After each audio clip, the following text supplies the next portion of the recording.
Wow, muchos testimonios. Ponte de pie y vamos a estirarnos unos segundos. Ya pasaron mucho tiempito ahí en la silla. Estírate. Tus bracitos, el cuello. Andaban muy amorositos, muy románticos hoy. ¿Ya se estiraron? Vamos a orar. Así como estás de pie, por favor, vamos a pedirle al Señor que hoy nos hable. Padre amado, venimos hoy con necesidad, venimos en humildad, pidiéndote, Señor, que aquello que es lo único capaz de transformarnos, lo único capaz de renovarnos, santificarnos y hacernos cambiar y hacernos crecer, que es tu palabra, Señor. Tu palabra poderosa, viva, eficaz, hoy pueda penetrar a lo más profundo de nuestro corazón y producir un cambio, producir un fruto, Señor. Padre, reconocemos que no tenemos autoridad ni somos autoridad. Solo tú y tu palabra son los que tienen la autoridad, Señor.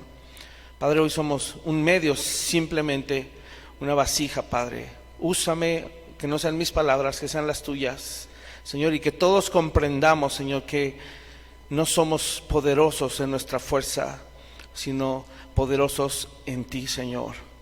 Gracias a la obra tan preciosa que hizo tu Hijo Jesucristo en la cruz del Calvario, la cual fue nuestra y es nuestra victoria, Padre. Reconocemos hoy nuestra dependencia total, absoluta de ti, Señor, y que cada uno de mis hermanos y amigos, Señor, el día de hoy pueda recibir tu palabra, Señor, en sus corazones. Te lo pedimos hoy en el nombre de nuestro Salvador y Señor Jesucristo. Amén y amén. Toma tu lugar, por favor.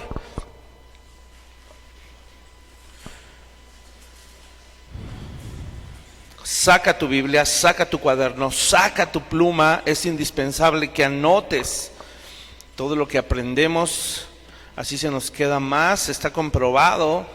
Y abre tu Biblia en Efesios para el día de hoy ver el sexto elemento de la armadura de Dios. Hemos venido hablando toda una serie de predicaciones respecto a la armadura. Tuvimos una introducción y vamos a leer a partir del verso 10. Acompáñame con tu mirada, o si lo quieres leer conmigo. Dice así Efesios 6:10, la armadura de Dios. Por lo demás, hermanos míos, fortaleceos en el Señor y en el poder de su fuerza.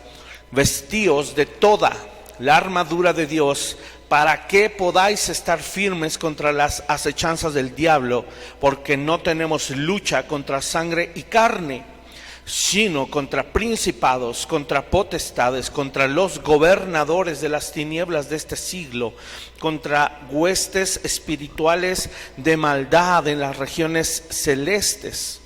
Por tanto, tomad toda la armadura de Dios para que podáis resistir en el día malo, y habiendo acabado todo, estar ¿qué? Firmes. Uy, Dios mío, y habiendo acabado todo, estar.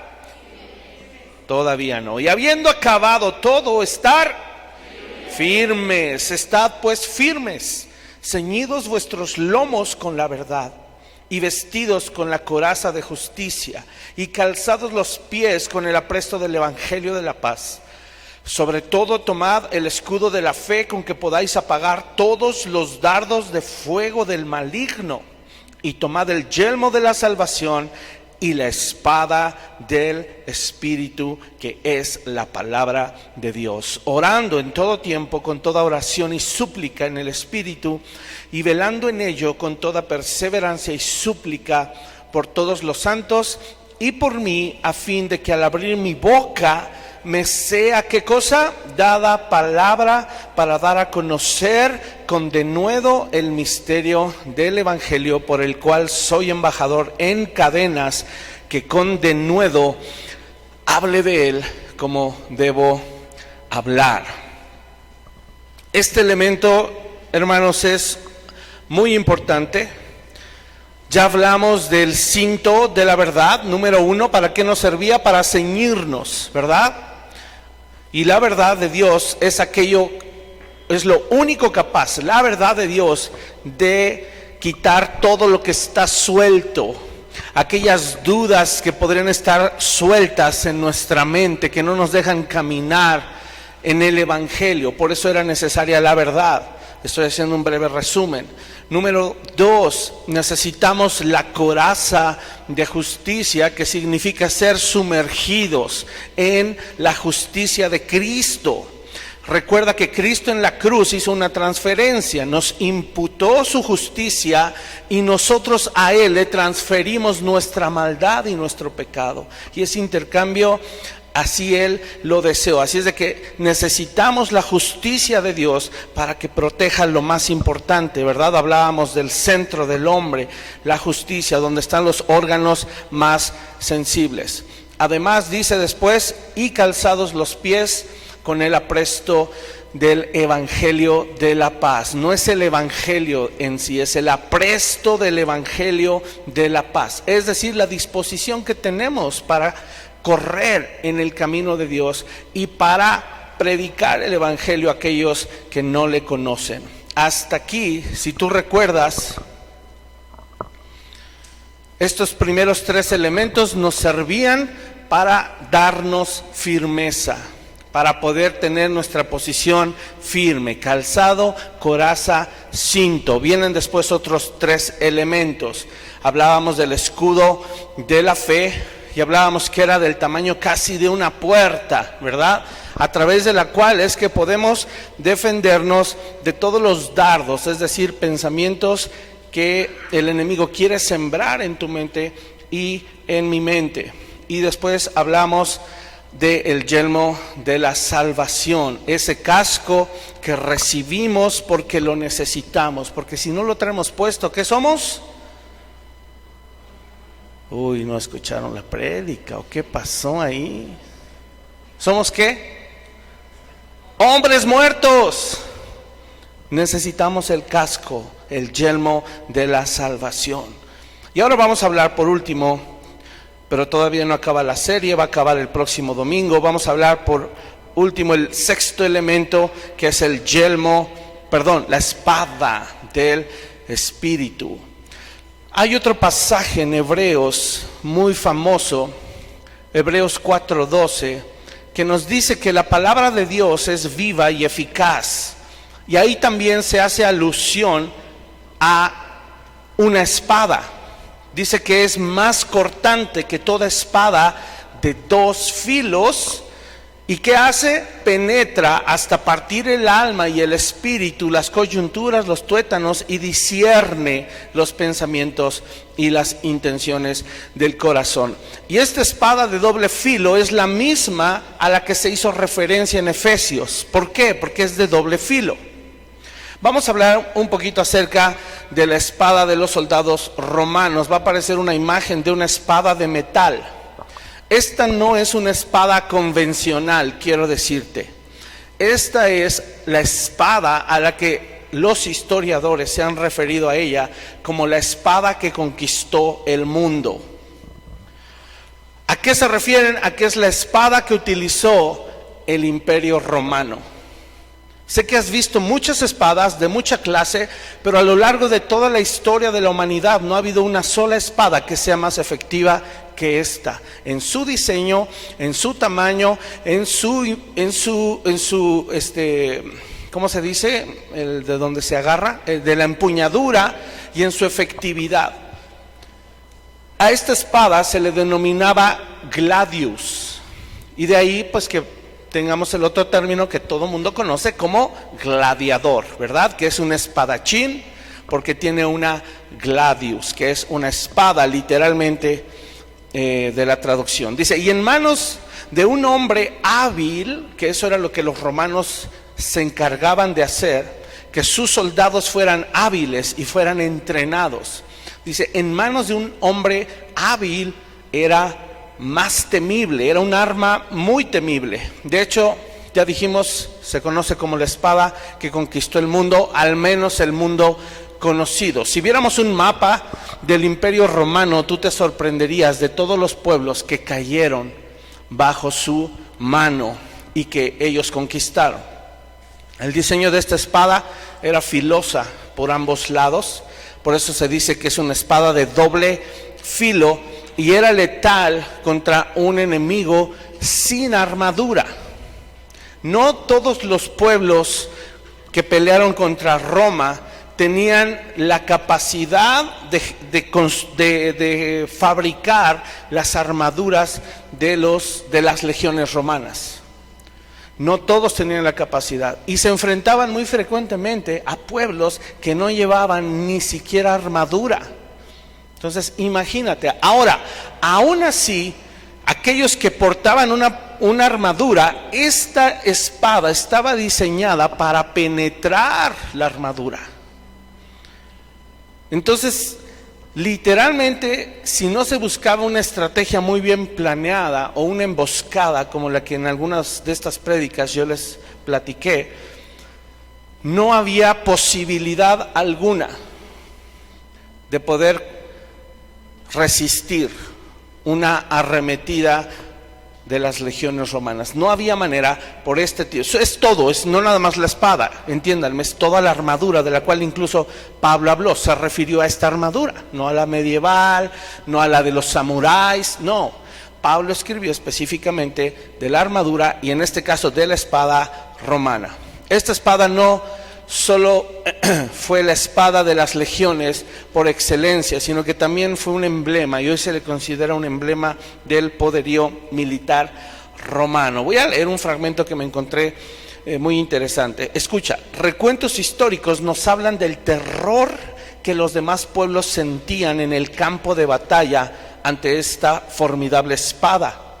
Un ejemplo de efectividad lo obtenemos de los escritos de Livio, los cuales nos dan una imagen descriptiva y detallada del terror que los macedonios, otro pueblo, sufrían al ver las heridas infligidas en sus camaradas por los romanos. Imagínate, hay escritos detallados de pueblos conquistados por Roma que explican el terror que sentían al ver las heridas provocadas por esta espada.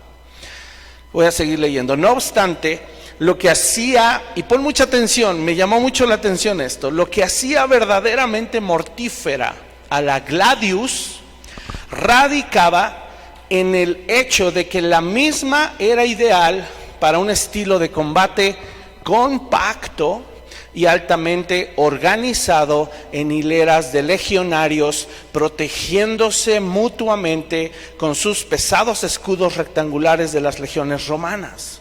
La gladius era una espada para ser utilizada en equipo por una tropa disciplinada, y pon atención, y obediente, cuyo ataque rápido y devastador daba una ventaja sin igual.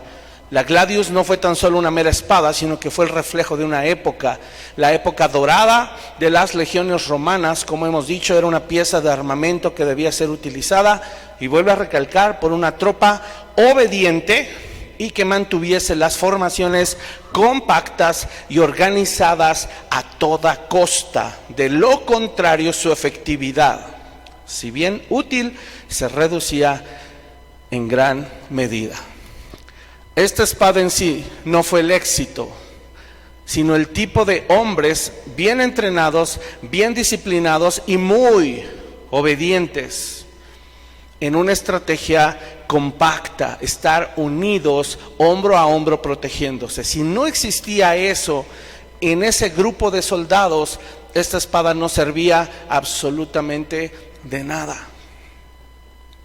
Creo, más allá de la historia, creo que Pablo realmente estaba tratando, por lo que su carta a los Efesios habla, Pablo estaba tratando de dar a entender una figura en donde pudiéramos entender que el éxito de la iglesia para este tiempo radica no nada más en la espada, sino en aquellos que la utilizan.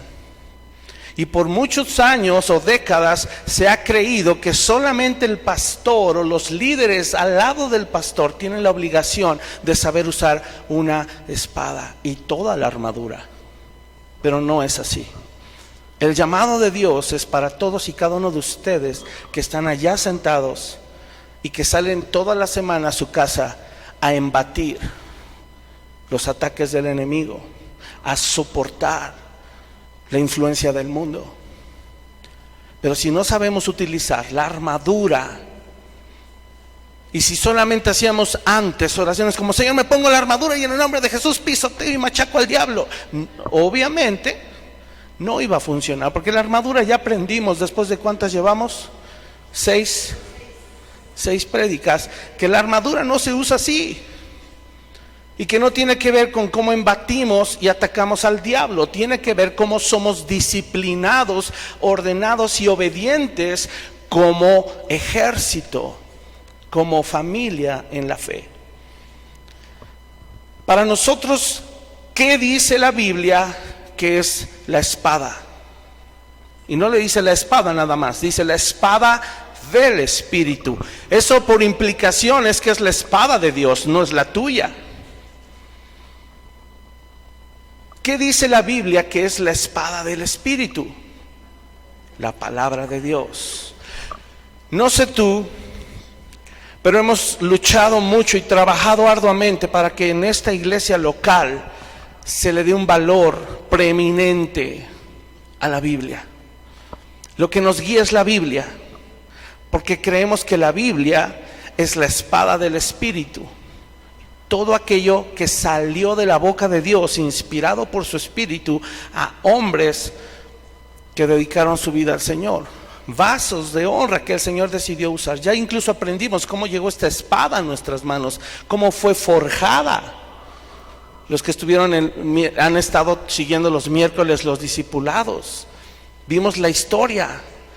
Cómo tenemos hoy la versión Reina Valera 1960 en nuestras manos. Gente derramó sangre para que tú y yo podamos estar sentados abriendo una Biblia. Fue forjada por el Espíritu Santo para que llegara a nuestras manos y la valoremos. Así como hablábamos, imagínate salir al campo de batalla sin casco. Ahora imagínate peor, que ya estás ahí, te vas a sacar la espada y dices: ay, mamá, mi espada, ¿dónde está?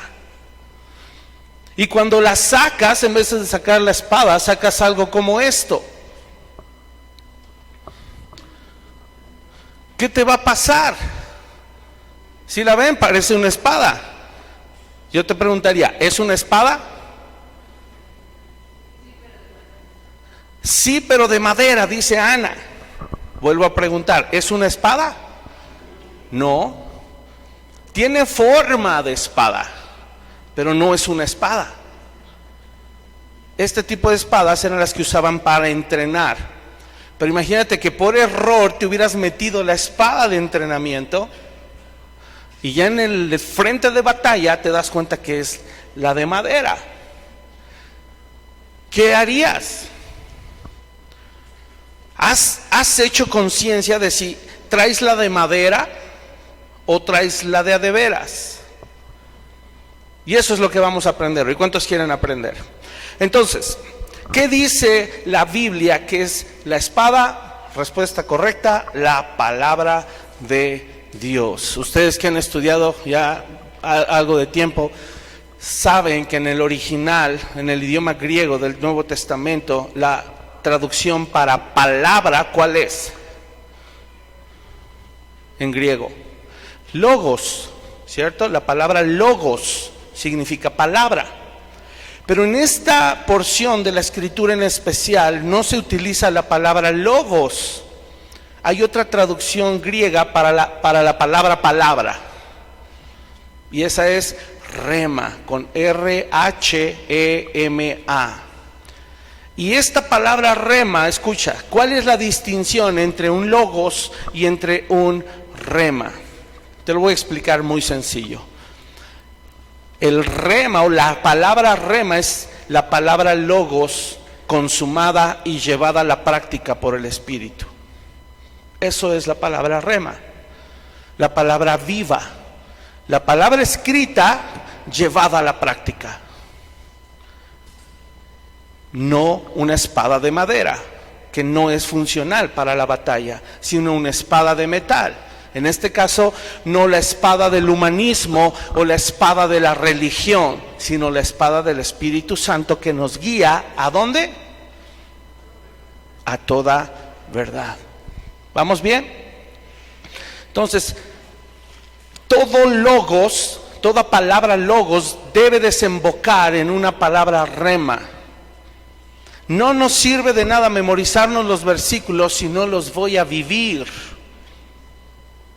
No me sirve de nada leer mi Biblia todos los días si el Espíritu Santo no va a producir en mí arrepentimiento, quebrantamiento, transformación, santificación. No me va a servir de nada la Biblia. Es importante que el Espíritu Santo, a través de la fe que el Señor nos da, se vivifique esa palabra. Por eso es que siempre decimos que la fe no solo es creer, la fe es creer en la palabra y obedecerla. Eso es la verdadera fe, lo dice Hebreos capítulo 10, capítulo 11 y capítulo 12.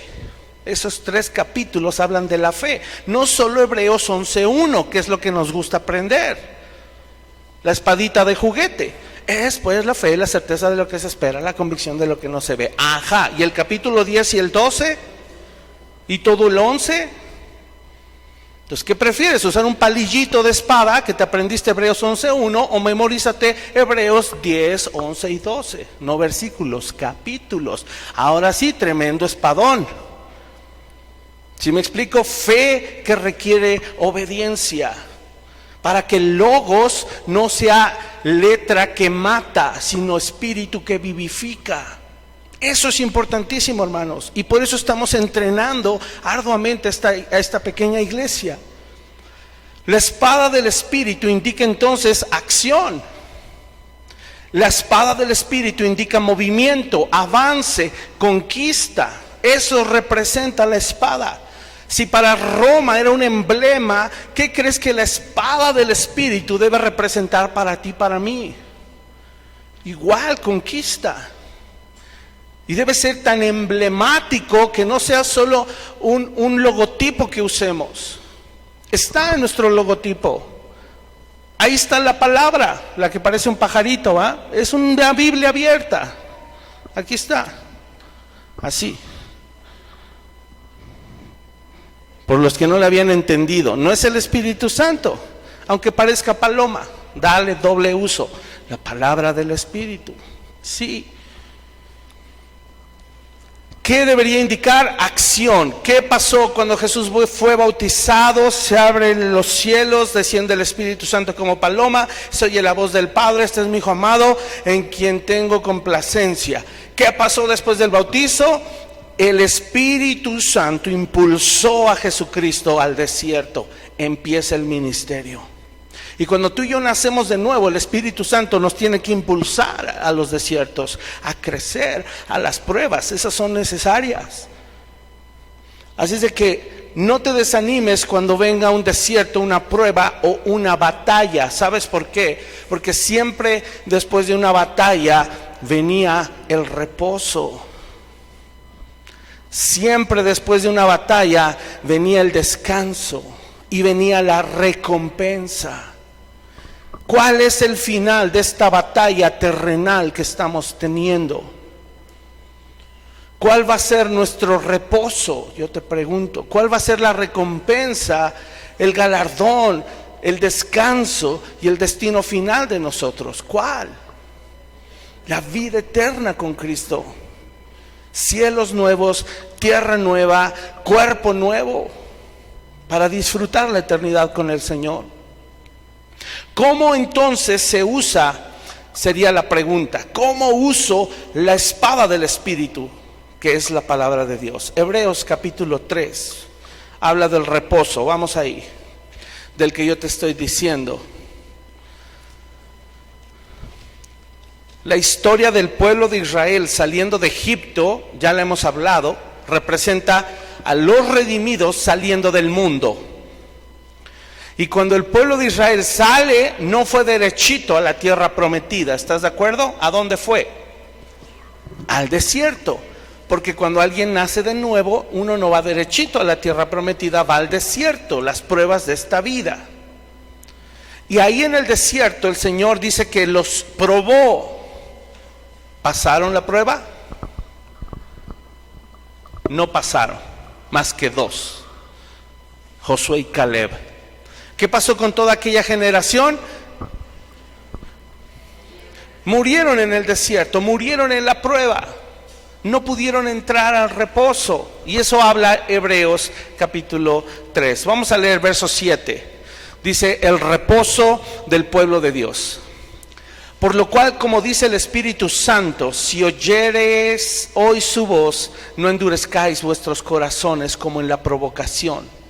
En el día de la tentación en el desierto, donde me tentaron vuestros padres, me probaron y vieron mis obras 40 años, a causa de lo cual me disgusté contra esa generación y dije: siempre andan vagando en su corazón y no han conocido mis caminos. Por tanto, juré en mi ira, no entrarán en mi reposo.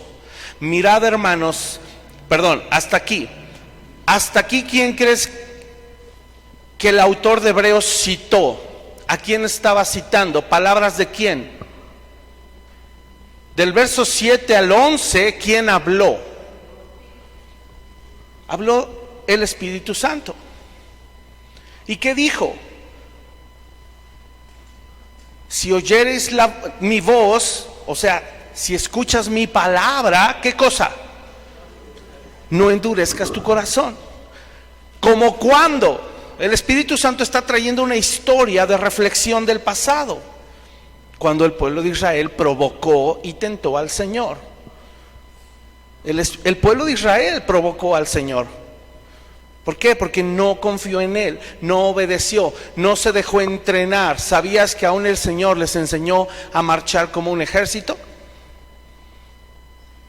¿Cómo? Con las 12 tribus. Estaban acomodados por campamentos y marchaban en cierto orden. El Señor los estaba preparando. ¿Para qué? Para entrar a la tierra prometida, conquistar. El pueblo de Israel se la pasaba quejando. Ay, ¿y por qué tenemos que estar aquí en el desierto?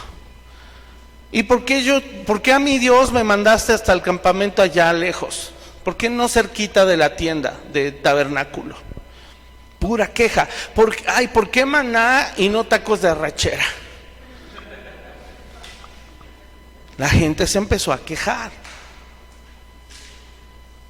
y provocaron al Señor, es decir, no quisieron obedecer porque sus corazones estaban duros. ¿Qué dijo el Espíritu Santo?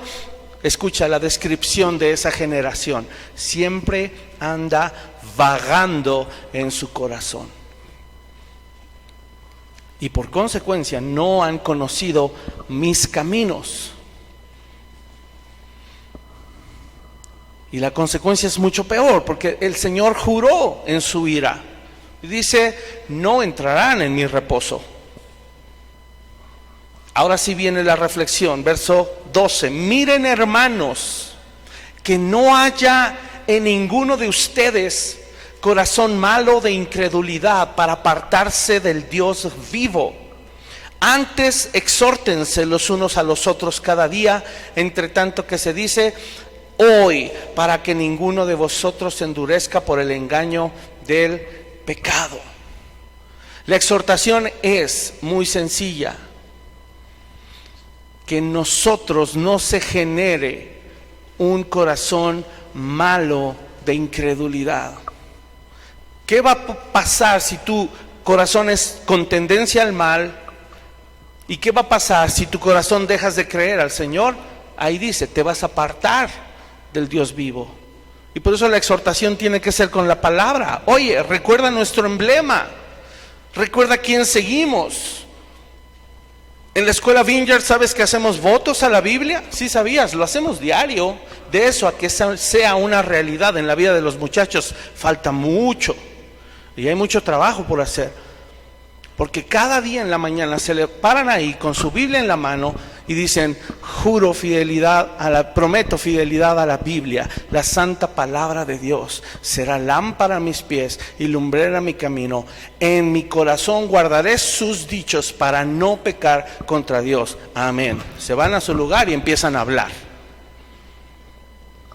Hola. Se van a su lugar y empiezan a hacer trampa.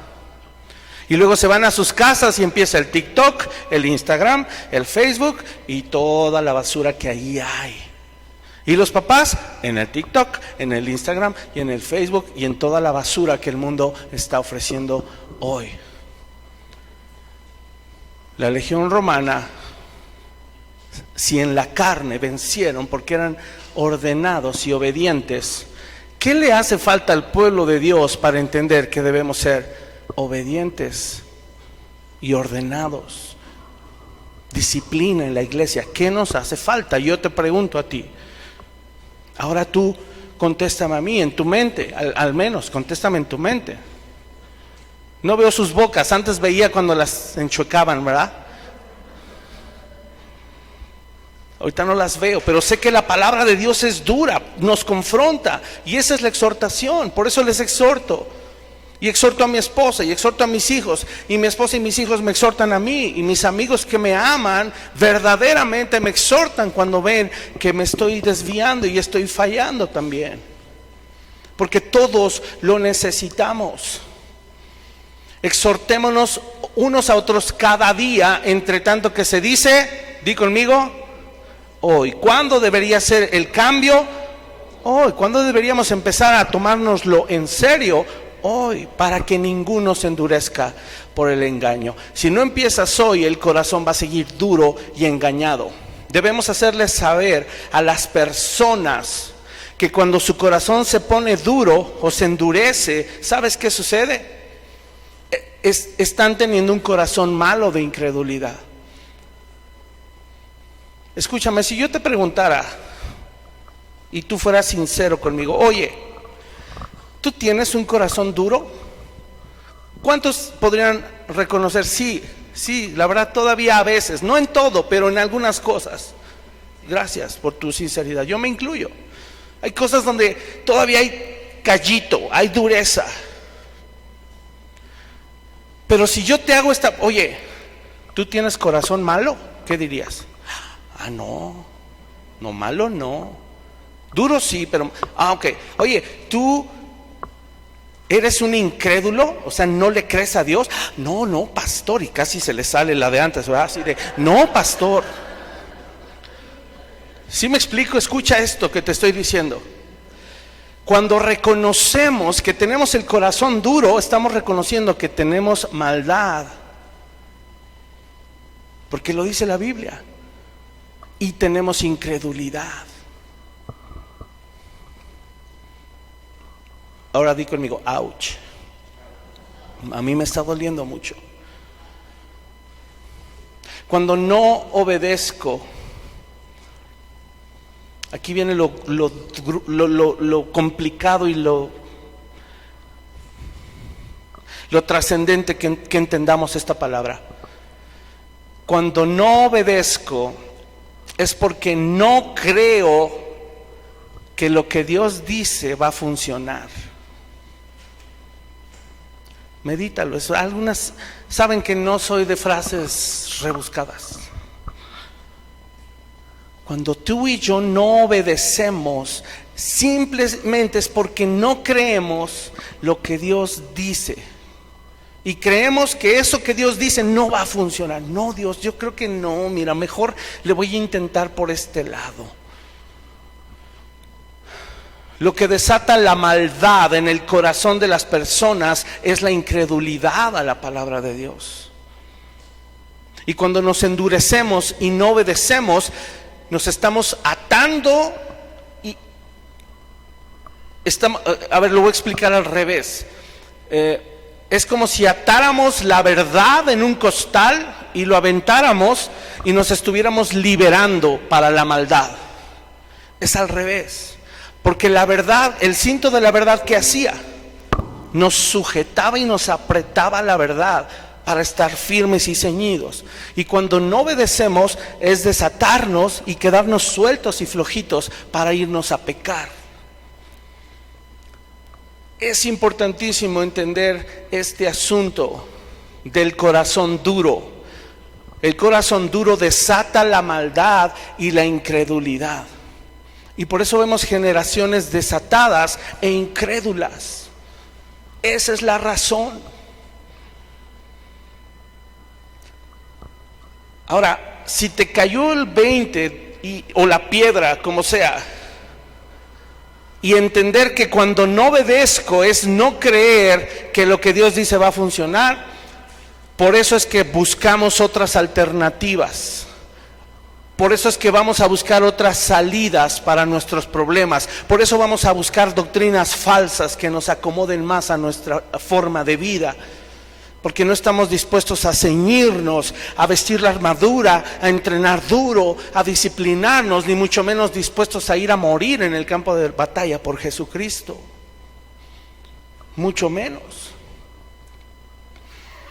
El incrédulo tiene problemas y adversidad, y para el incrédulo es justificable que no opere en la fe. Es entendible, es incrédulo. ¿Cómo va a tener fe si es incrédulo? Y cuando tiene un problema, un incrédulo, pues va con el chamán, eso es obvio. Ni que le digas nada porque es incrédulo. Pero el que dice que tiene fe y que cree en Dios y no obedece, ¿en qué categoría estará? No sé si te das cuenta de lo grave de esto. Para ellos es justificable en cierta manera. Y además ni le interesa saber qué Dios dice. ¿Por qué? Porque ya desaprobó la palabra de Dios desde antes. Ya la desaprobó. Tú le hablas a las personas de Dios y dicen, no, religión y política fuera de la mesa. No, ni nos metamos porque nos vamos a acabar peleando. Ya de antemano desaprobaron a Dios, ya que le mueves. Pero nosotros,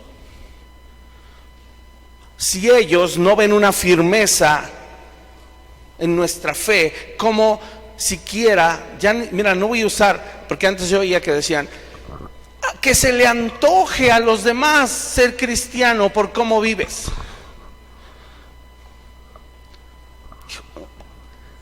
Ya no antoja ser cristiano. Hoy en día ya no se antoja, porque cualquiera es cristiano y sigue actuando en la carne y sigue siendo orgulloso y amargado y pelado y grosero y borracho y todo lo que antes éramos. ¿En qué cambió? ¿Nomás porque acepté a Cristo en mi corazón con una oración? No. ¿Dónde estuvo el entrenamiento, el cambio de mente, el arrepentimiento de obras muertas, los frutos dignos de arrepentimiento? ¿Dónde quedaron?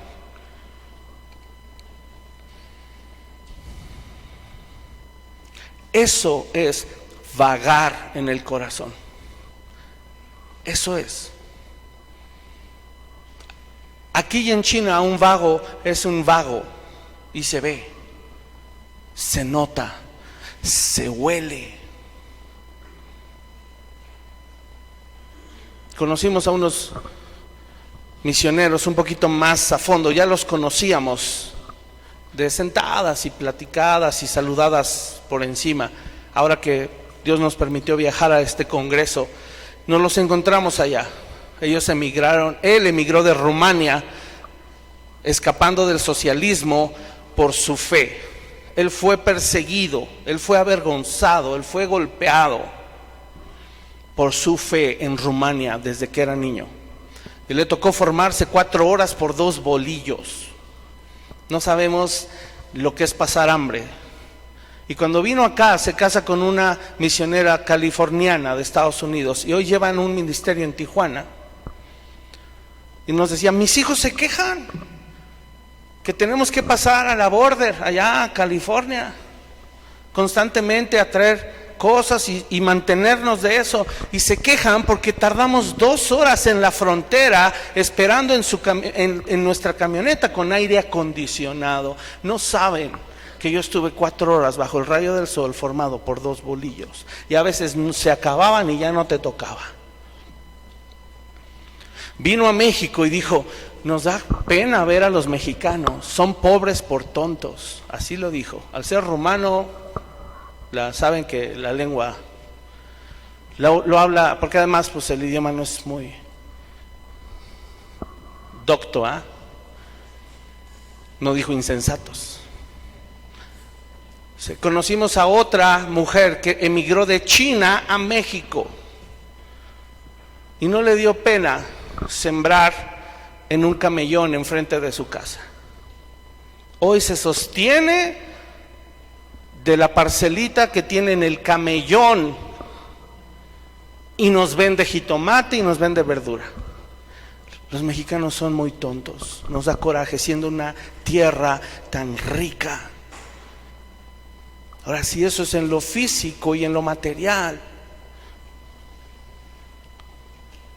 hay mucho que admirar de otras culturas, como la disciplina, como el valorar. Ellos también dicen que iban a la playa a recoger latas, y como son todos güeritos de ojo azul, dice que los mexicanos se burlaban de ellos y pensaban que no hablaban español, y ellos los escuchaban. Todas las burlas decían: mira los güeros, les fue mal allá en su país, y les fue tan mal que se tuvieron que venir a trabajar acá, a recoger basura. Míralos, pobres. Y él los escuchó y se acercó a ellos con su cartera y la abrió y les dijo: oye, yo te escuché, ¿tú piensas que yo soy tonto? Mira, y sacó $1 de su cartera y la tiró, y el viento se lo llevó. Y el mexicano dice: eso es lo que ustedes hacen aquí en México, porque a mí no me da pena levantar latas. Y sabes, mis vacaciones de una semana tienen, eso sí nos ganaron. ¿Cuántos tienen? 6 hijos. Para 8 personas se pagan con latitas. Ustedes son tontos. Dejan que el dinero se lo lleve el viento, lo tiran a la basura cuando está en sus narices. Cuando venimos a la iglesia, actuamos como tontos porque tenemos la palabra de Dios frente a nuestras narices y no la usamos. No usamos la espada y no nos entrenamos en ello. Claro ejemplo es lo que voy a hacer ahorita. ¿Cuántos ya se saben Hebreos 12 del 1 al 14 y Deuteronomio 6 del 1 al 9? Esa tarea desde hace cuánto se dejó en esta iglesia local. Alguien cálleme la boca y alce su mano y dígame que ya se lo sabe. 3, pásenle a decir. No, es broma. 3, gracias por callarme la boca. Pero ¿cuántos somos aquí? Imagínate que ya salió la legión de 100 y nomás 3 traen toda la armadura y saben cómo usar la espada. No digo que no traigas otras partes de la armadura, no digo eso. Pero vuelvo, ¿acaso solo yo, mi familia y unos cuantos más somos los que tenemos la responsabilidad ante sus ojos de dar ejemplo? ¿O tú eres el que carga todo el peso de responsabilidad delante de tu Dios de ser luz en un mundo de tinieblas y darle ejemplo a los incrédulos de que Dios es real? ¿Quién? ¿Solo nosotros poquitos o toda la iglesia en conjunto? No podemos seguir vagando en nuestro corazón. Ahora, por el otro lado, vamos al creyente fiel, que es el que ha escuchado la palabra, que por la fe sabe que fue justificado y se puede poner la coraza, sabe que la palabra es verdad y se ciñe y empieza a obedecer su palabra. Sabe que es importantísimo afianzar sus pies en el evangelio de Jesucristo, muerte, sepultura, resurrección, y eso mismo va afuera y lo predica, y todo el tiempo trae arriba su escudo de la fe y actúe y está listo para avanzar, ¿verdad? Y además trae el casco de la salvación. ¿Qué significa eso? Que nunca más va a dudar de su salvación, porque es una garantía que el Espíritu Santo le dio, y además ya se entrenó en la palabra. Ese hombre o mujer fiel al Señor ya entiende y valora la palabra. ¿Sabes por qué? Quiero preguntarte, ¿por qué las legiones romanas, por qué valoraban ser soldados romanos? ¿Solo por orgullo a su nación? ¿Tú crees? ¿Crees que era solo el orgullo a su nación? Me hubiera encantado preguntarle al soldado romano, ¿por qué valoras tanto ser soldado romano? Y es la misma pregunta que yo te hago hoy, ¿por qué valoras ser cristiano? Y la respuesta de palomita es, pues porque Cristo dio su vida en la cruz por mí. Y mi vida fue comprada por un alto precio. Ah, qué bueno, entonces si lo valoras, me lo acabas de decir. Ahora, ¿con qué hechos demuestras que valoras eso que Jesucristo hizo por ti? ¿Con qué acciones? ¿Cuál es el fruto de eso que valoras? Yo me puedo imaginar a todos los soldados entrenando. Y me puedo imaginar al encargado de entrenarlos con espadas de palo. Pero mira, te puedo asegurar que ahí en ese campo de entrenamiento, los que se encargaban de entrenar seguramente les han de haber metido unos muy buenos palazos a esos soldados para que aprendieran, para que se disciplinaran, para que se fortalecieran, para que dejaran de comer lo que no tenían que comer, porque hasta había una dieta especial. Ya por tiempo ni me voy a meter. Ellos eran obedientes y valoraban tanto el ser soldados porque lo que les enseñaron, se dieron cuenta que obedecer rendía frutos en el campo de batalla. Sabían que la obediencia requería toda su atención, todo su esfuerzo, porque su vida estaba de por medio y estaba comprometida. Aún Jesucristo ya te garantizó que no vas a ir a la guerra a morir, porque no vas a morir, vas a vivir por la eternidad. Ya quitó el miedo de tu vida, o debería haber quitado el miedo de tu vida de morir, como para que aún sin ese temor yo todavía esté de sacatón o esté de holgazán, no queriendo entrenar y meditar y estudiar y reflexionar mi Biblia. ¿Por qué somos así? Yo te pregunto. Ese creyente fiel valora la palabra simplemente porque al obedecer a la verdad ha comprobado la verdad.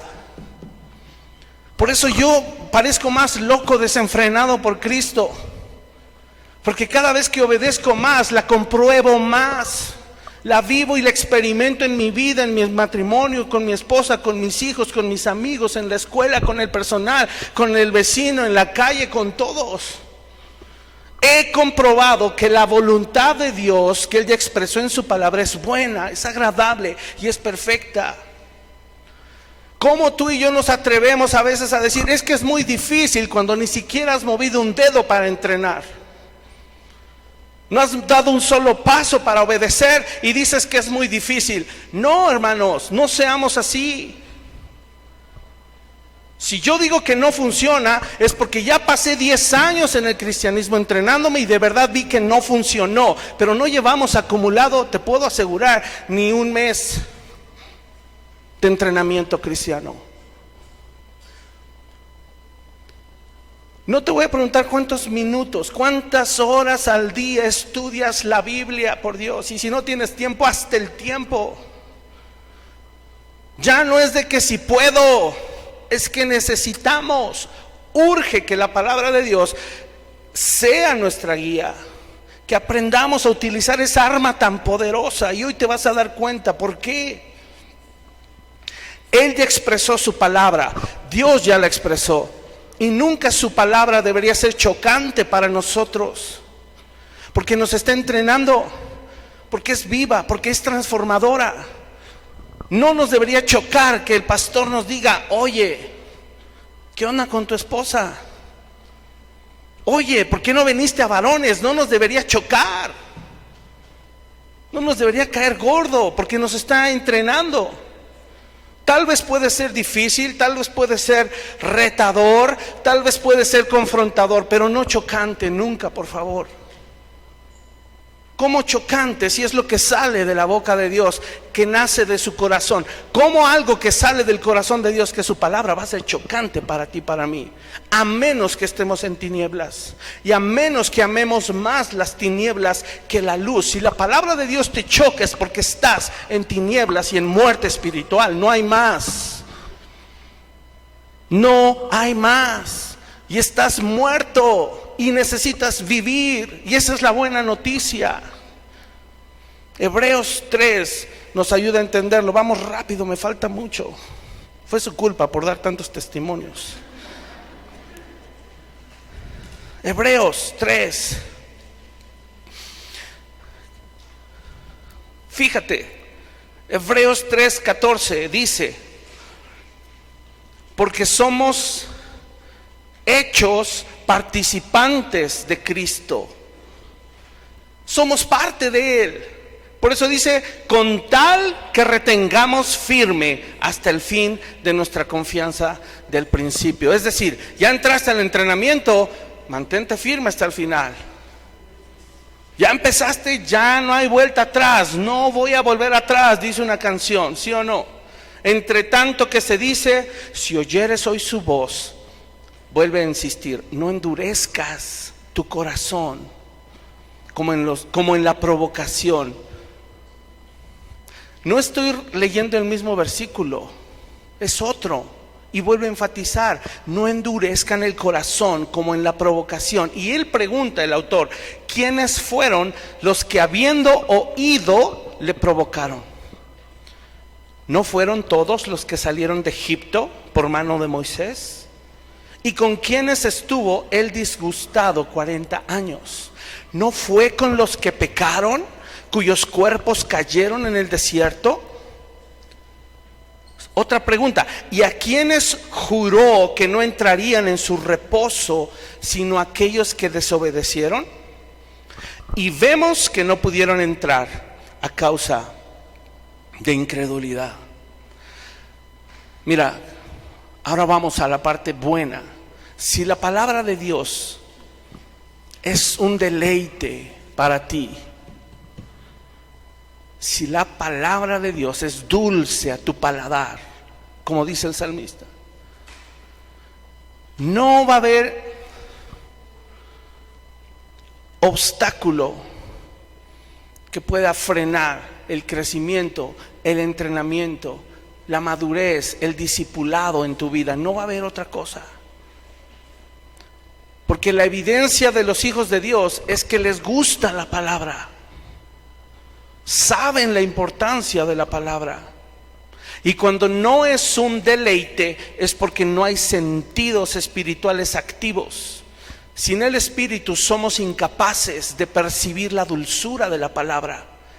Cuando nos anima, cuando nos reconforta, nos consuela, fortalece, corrige, exhorta, anima, etcétera. Todo lo que la Biblia hace. El gran problema de esta generación, ¿sabes cuál es?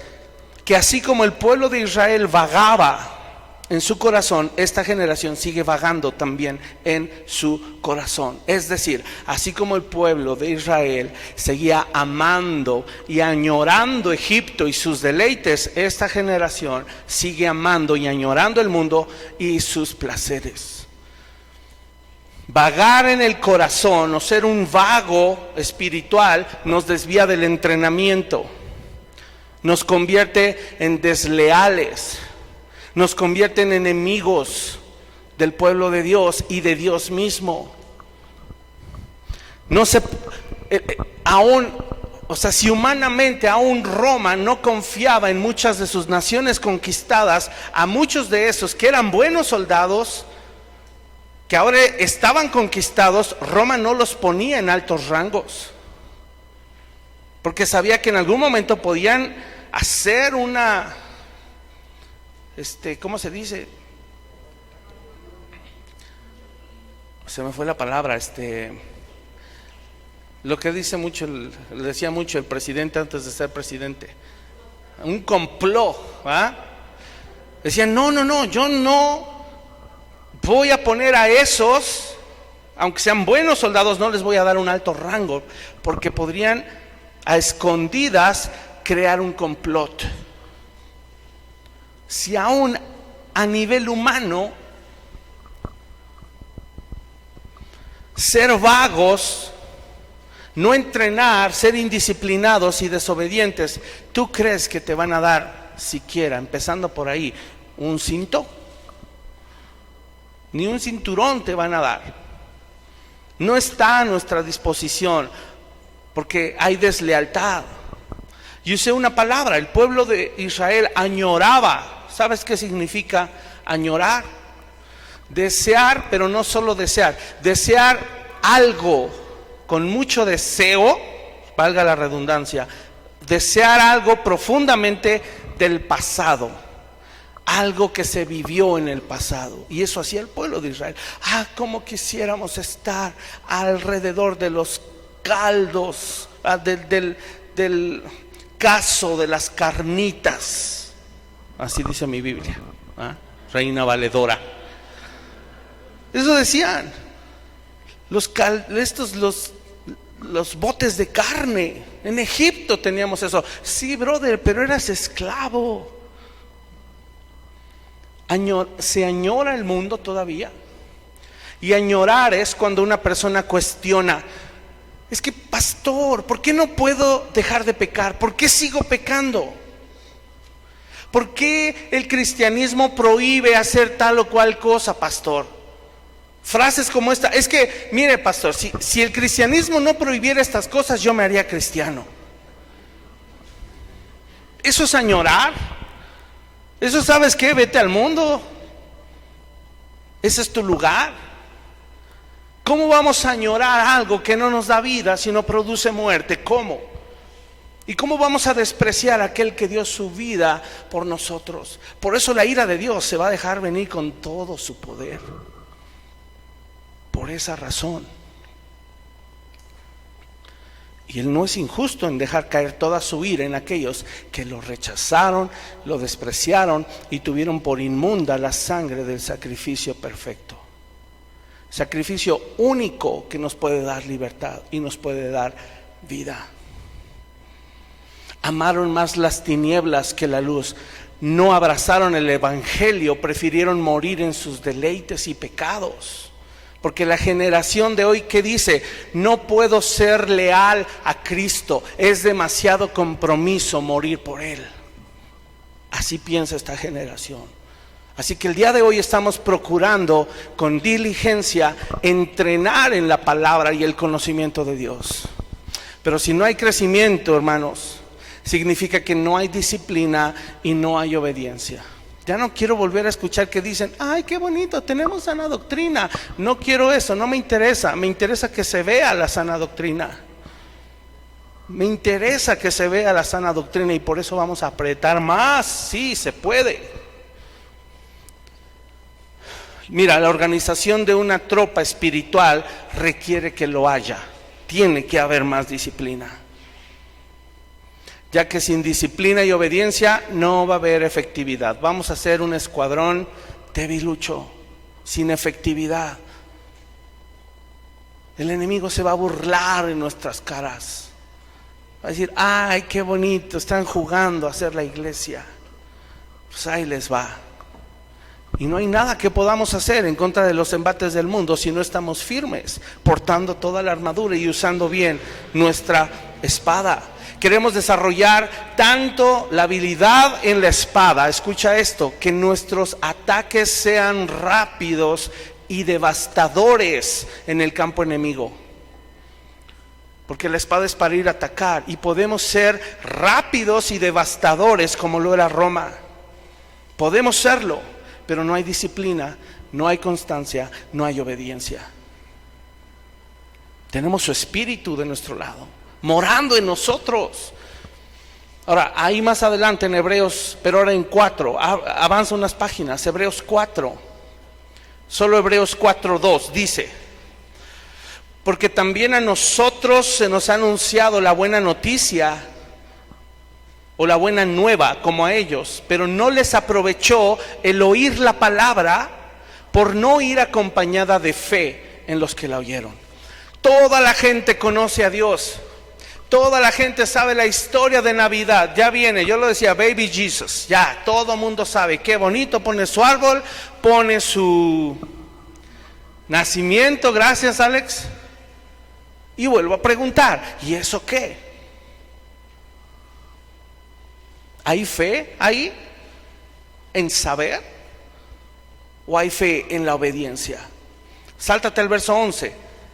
Dice, procuremos, y es lo que estamos haciendo, vamos a procurar, lo vamos a hacer. Procuremos pues entrar en aquel reposo para que ninguno caiga en semejante ejemplo de desobediencia. Miren, mi objetivo es predicar de tal manera, escúchame lo que voy a decir.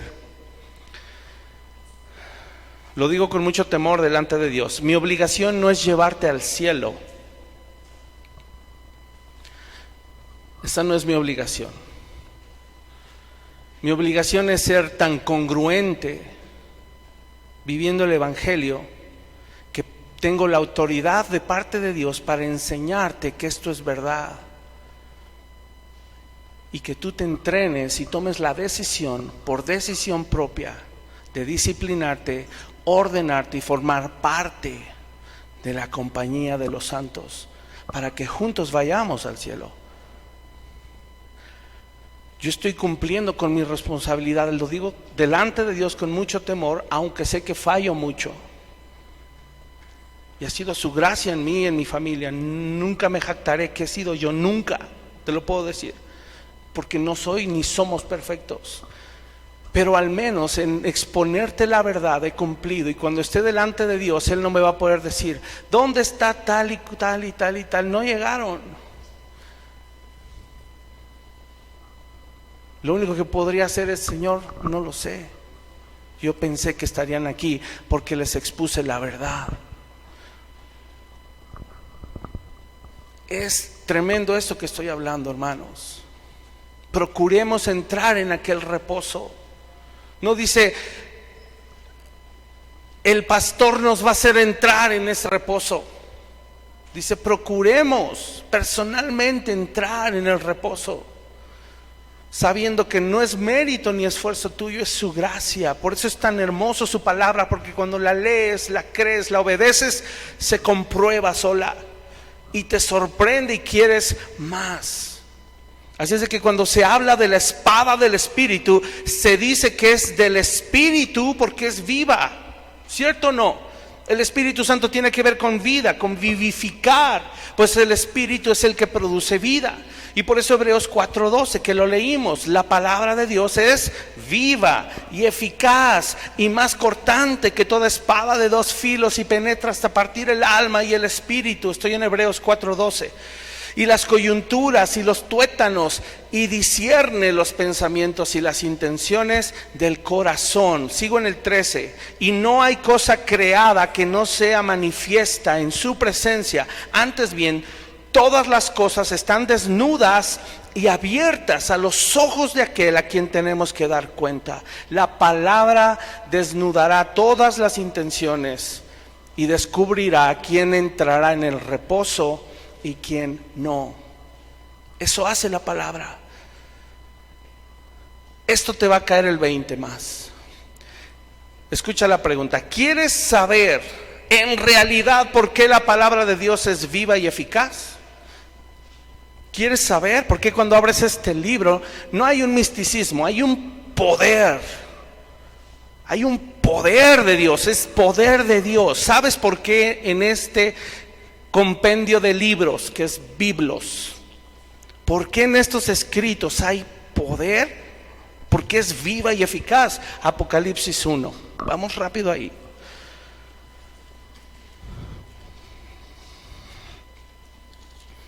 Ya me falta poquito, sean pacientes. Nos estamos entrenando también Hoy tocó glúteo.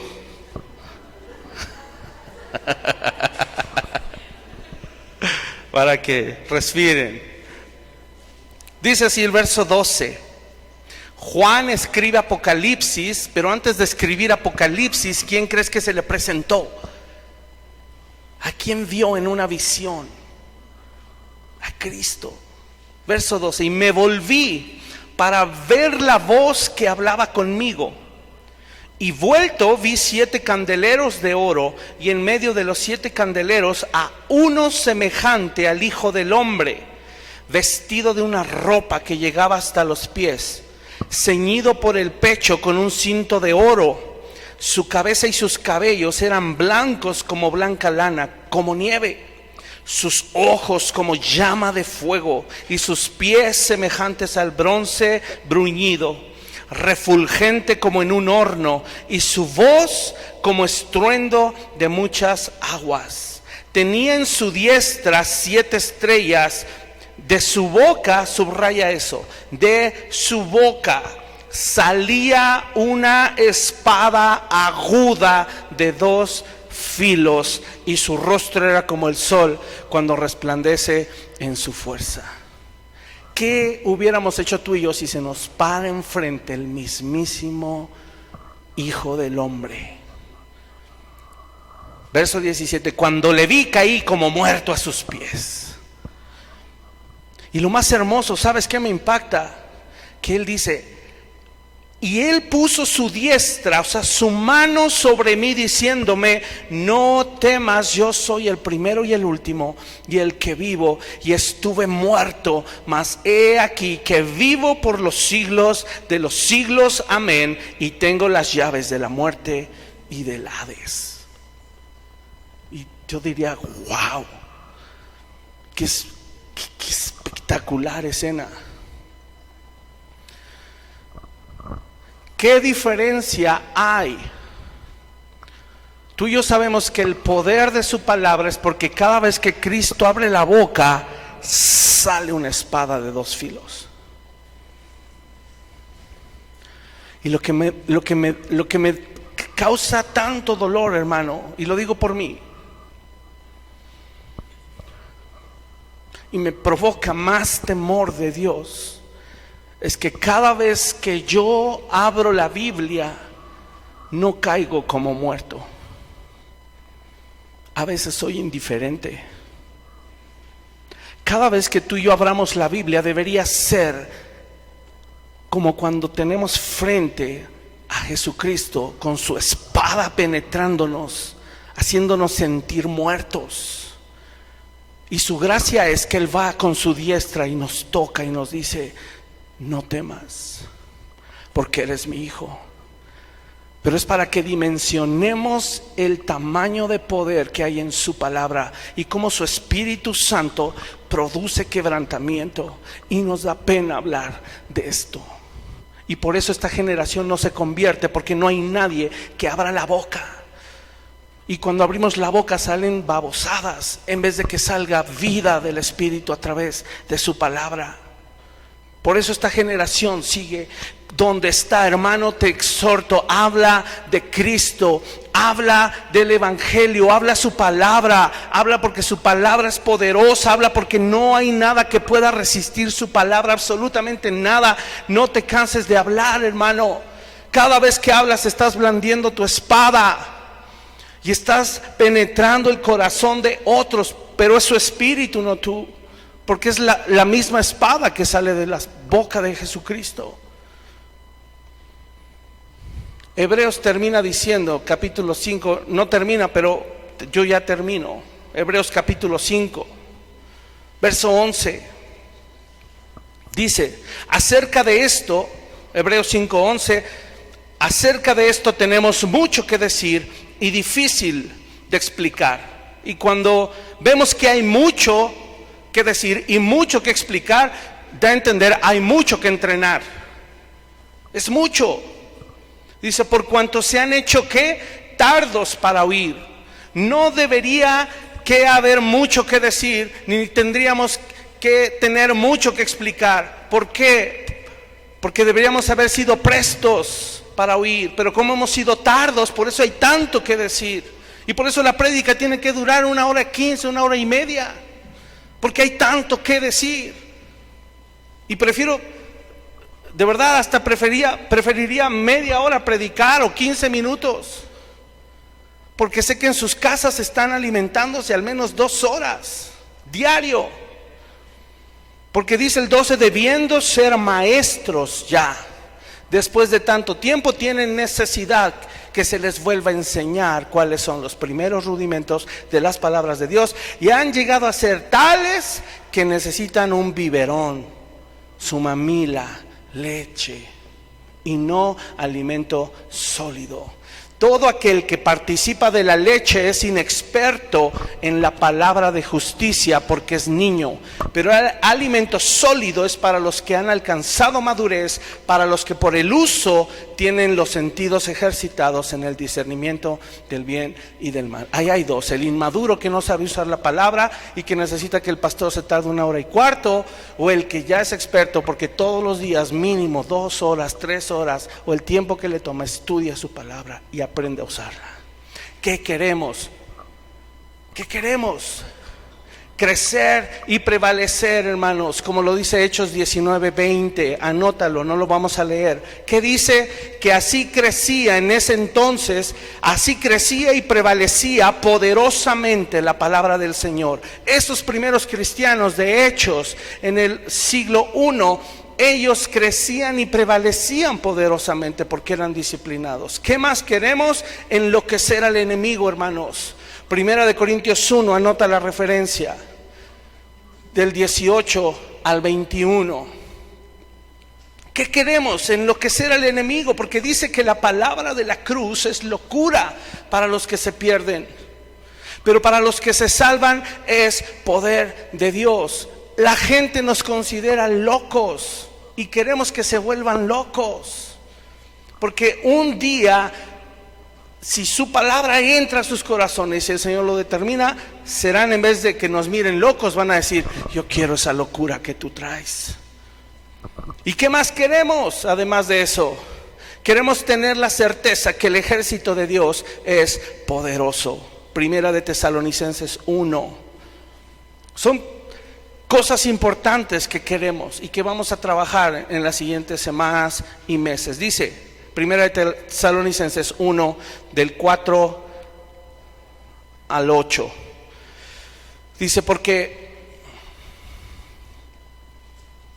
conocemos, hermanos amados de Dios, su elección o su decisión, pues nuestro evangelio no llegó a ustedes en palabras solamente, sino también en poder, en el Espíritu Santo y en plena certidumbre, como bien saben cuáles fuimos entre ustedes por amor de ustedes. Y ustedes vinieron a ser imitadores de nosotros y del Señor, recibiendo la palabra en medio de gran tribulación con gozo del Espíritu Santo, de tal manera que han sido ejemplo a todos los de Macedonia. Fíjate qué coincidencia, los macedonios, ¿te acuerdas? Han sido ejemplo a los de Macedonia y de Acaya, porque han creído. Porque partiendo de ustedes ha sido divulgada la palabra del Señor, no solo en Macedonia y Acaya, sino que también en todo lugar su fe en Dios se ha extendido, de modo que nosotros no tenemos necesidad de hablar nada. Qué impactante es que Pablo llegó o se enteró de Tesalónica y dijo: ahí en Tesalonicenses no hay nada más que hacer, porque esa iglesia entendió y está haciendo lo que tiene que hacer. ¿Sabes cuáles de los temas principales para Tesalonicenses? La segunda venida de Cristo. Pablo dijo: ¿qué más le predico a los tesalonicenses más que Cristo ya viene? Porque están haciendo todo bien. Y yo quisiera hablar de la segunda venida de Cristo, pero no puedo. Tengo que hablar de la salvación, del arrepentimiento, de que la amargura es pecado, de que la inmoralidad sexual en las redes sociales las tienes que restringir, porque si no tu hijo se va a perder. Y seguimos hablando de eso. ¿Qué tipo de iglesia quieres ser? Hoy podemos tomar la decisión. Y por último, ¿qué más queremos? Tener la certeza que Jesucristo es nuestro general y comanda las fuerzas de este ejército. Eso queremos. Hebreos capítulo 1 dice: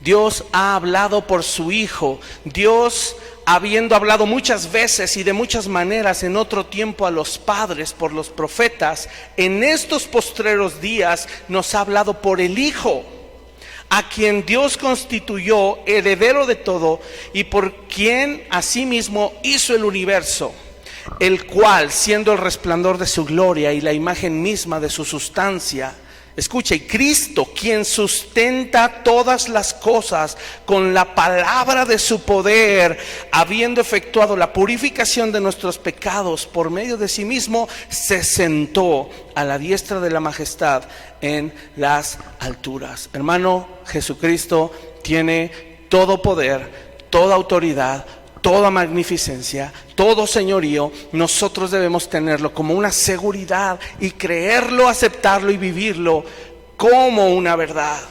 Y esta generación necesita saberlo también. Se están muriendo, nada los va a poder revivir, entiéndeme, más que la santa y poderosa palabra de Dios. Nada va a poder traer vida a sus corazones.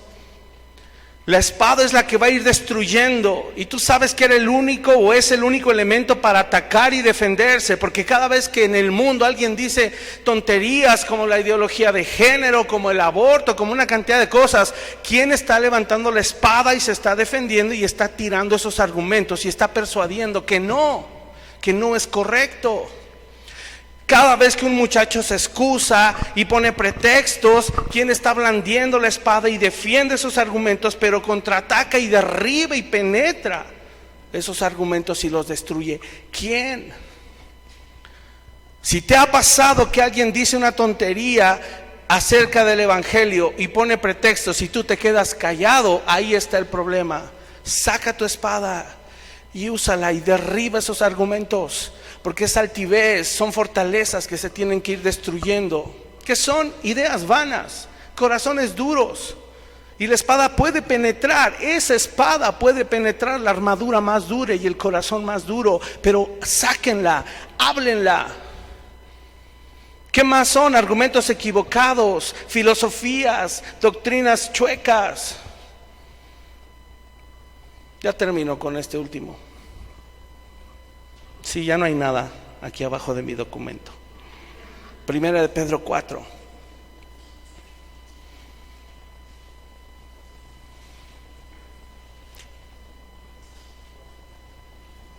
Cuando tú mueves tu espada y luchas, ¿sabes qué estás haciendo?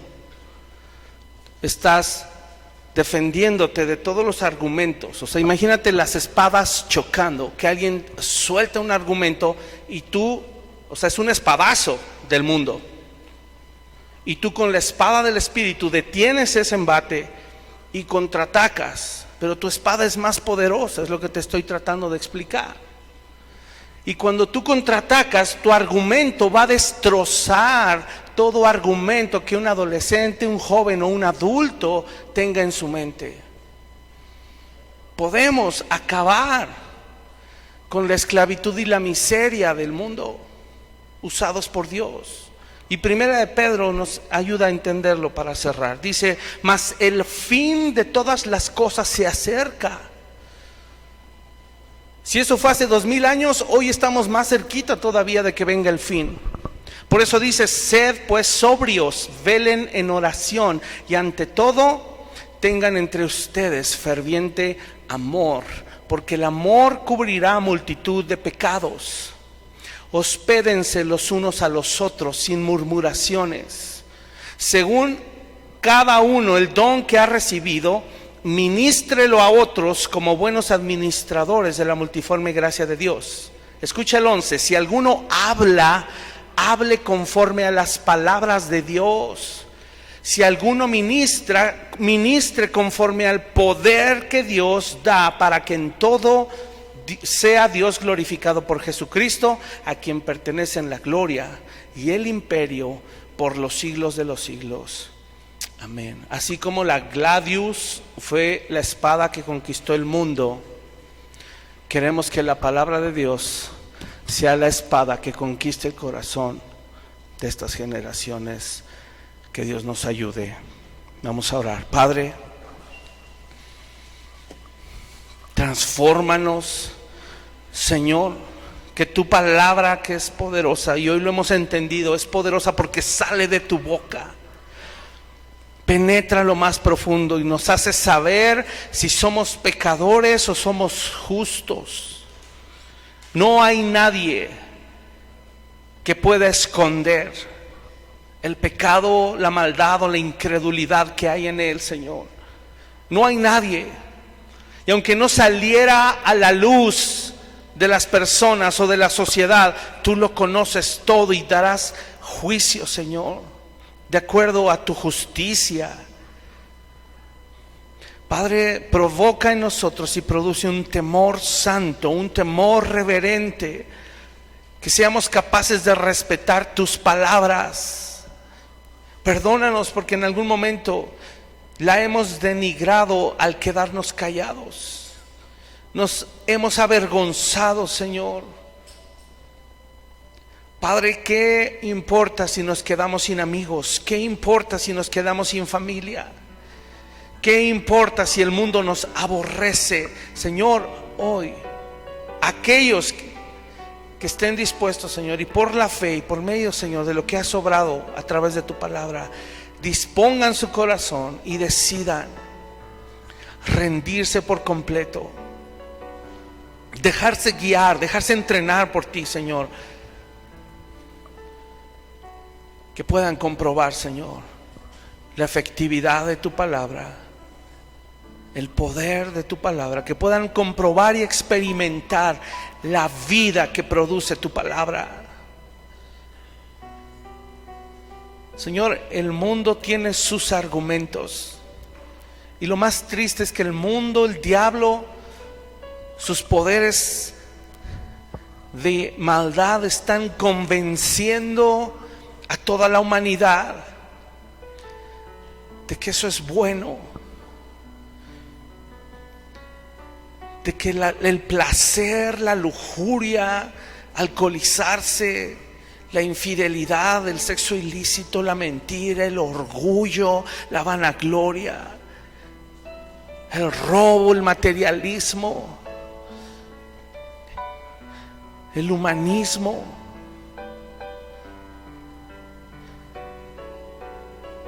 es bueno. Eso está haciendo el mundo, Señor. Nos está queriendo convencer de que eso es bueno. Y Satanás ha trabajado mucho, tú lo sabes, Padre, por obligarnos a ondear su bandera. Señor, pero hoy te tenemos a ti, Padre. Hoy tenemos a tu Hijo Jesucristo, el Rey de Reyes, el Señor de Señores, a quien le pertenece el imperio, quien sujetó todo debajo de sus pies y quien gobierna. Hoy tenemos tu Espíritu Santo morando en nosotros, y hoy has provisto toda una armadura, Señor, para aquellos hombres y mujeres fieles que te han creído, que te han amado, que han decidido morir por ti, Señor. Y mi oración es que a esos, Señor, les concedas tu gracia para pelear en este mundo y para hacer luz y llevar vida a otros que no te conocen, Señor. Que nuestro corazón se llene de tu misericordia, de tu compasión, sabiendo que no vamos a ir a destruir a las personas, sino las maquinaciones y las estrategias del diablo, para poder alcanzar esas almas para ti, Señor, y que salgan de su letargo, que salgan de su esclavitud, que abran sus ojos y que se den cuenta que eran esclavos destinados a morir, Señor. Danos tu gracia para predicar. Y si es tu deseo, ahora te toca a ti. No quiero decirte ahora ora o repite después de mí, eso no sirve. Si tú deseas, párate y empieza a orar conmigo, y juntos vamos a clamar al Señor. Si es tu deseo, si no, ni caso tiene que te pares para aparentar. Dile: Señor, yo aquí estoy. No soy mucho, no tengo mucho, no soy perfecto, soy débil, pero tú, Señor, eres poderoso. pero tú, Señor, eres el que hace la obra.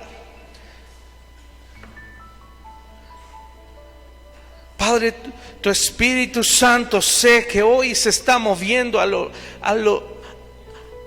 largo, a lo ancho de todo este mundo, de esta tierra, Señor. Y sé que está queriendo despertar corazones y una generación, Señor, que se mantenga pura, que ame la santidad, Señor, que ame tu justicia.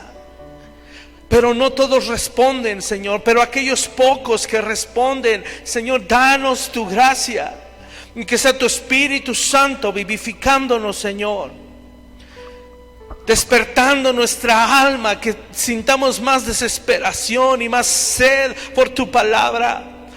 Señor, que seamos capaces no de esperarnos a que el pastor nos llame o nos pida cosas, sino de empezar en mi casa, con mi esposa, con mis hijos. Si soy joven, con mis padres. Señor, despierta mi corazón para hacer lo que debo hacer, porque soy tu hijo, porque me has llamado, porque tengo hoy tu poder, tu autoridad. Señor, somos tuyos. ¿Cómo podríamos negarnos si tú pagaste por nosotros? Si es que te hemos confesado nuestro Salvador y nuestro Señor, quiere decir que tú mandas, que tú gobiernas, que tú das las órdenes, Señor. Perdónanos, Señor, por la apatía, por el desorden, por ser desorganizados, por ser flojos. Señor, perdónanos porque no nos ha interesado abrir tu palabra, sabiendo que hay tal poder, Señor, en ella que nos puede transformar.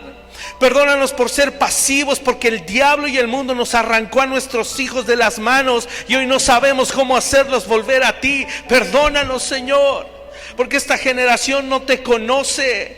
Porque cuando escuchan, Señor, canciones del mundo o ven películas del mundo, es más fácil que lloren que cuando escuchen que tú diste su vida en la cruz por ellos. Señor, perdónanos porque esta generación se ha hecho insensible por culpa nuestra.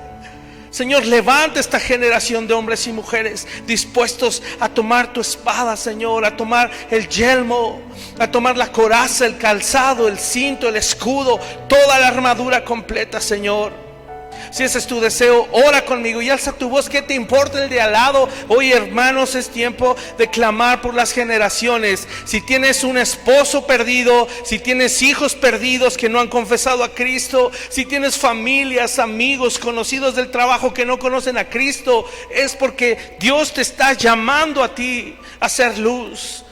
Dile: Señor, aquí estoy, yo no sé cómo, pero úsame, Padre, úsame. Que mi vida pueda honrarte, Señor, y que tu palabra, que es viva y eficaz, primero penetre a lo más profundo de mi ser y de mi alma. Quebranta el orgullo, quebranta la altivez, los argumentos y los pretextos que he puesto. Perdóname por no hacerme consciente, Señor, que te necesito. No ser consciente que sin ti yo estoy destinado al infierno y a la muerte eterna, y toda tu ira y tu juicio va a caer sobre mí si no me arrepiento. Perdóname, Señor. Hoy clamo a ti, Señor. Aún si habrá gente aquí que no ha sido salva, Señor, clamamos por salvación, porque el día de salvación es hoy. Ahora es necesario nacer de nuevo, Señor, no mañana. Que nuestras vidas, Señor, puedan ser evidencia que eres real. Que, Señor, aunque el mundo diga que estamos locos, ¿qué nos importa? Y sí lo estamos, Señor, porque el amor con que nos amaste fue un amor con locura. Queremos, Señor, retribuir ese amor, y en nuestras fuerzas no podemos, pero si nacemos de nuevo y tenemos tu Espíritu, podemos hacerlo, Señor. Y ese es mi anhelo. Díselo al Señor si es tu anhelo y lo compartes conmigo. Señor, aquí estamos reunidos como tu iglesia, y que tu Espíritu Santo haga la obra. En especial te pido, Señor, hoy levanta el corazón de mis hermanos y amigos que están presentes, que son varones. Despierta sus corazones, Señor. Ese es el rol que nos asignaste: ser cabeza de nuestro hogar. Entrenar, Señor, pero ¿cómo hacerlo si nosotros mismos no nos hemos rendido al 100%? Haznos saber la importancia de eso, Señor. Gracias por tu palabra. Gracias por lo que has hecho hoy en esta tarde, que sé que empezará a dar frutos a lo largo de estas semanas, meses y años, Señor. Que sea un parteaguas a partir de ahora para nosotros, Señor. Esa es nuestra oración. Le pido a los de la alabanza, si van subiendo, por favor. Vamos a terminar así, con tus ojos cerrados, cantándole al Señor. Si eres tú consciente de eso.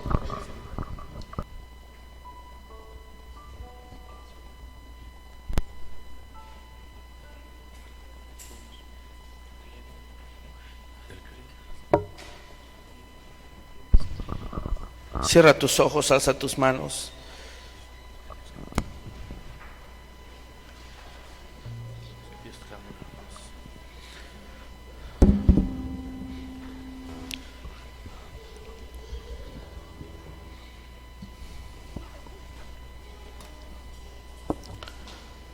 No cantes hoy solo por cantar.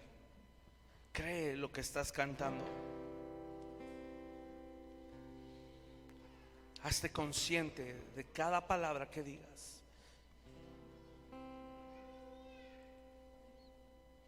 Vamos a cantarle al Señor y deja que el Espíritu Santo siga obrando en tu interior.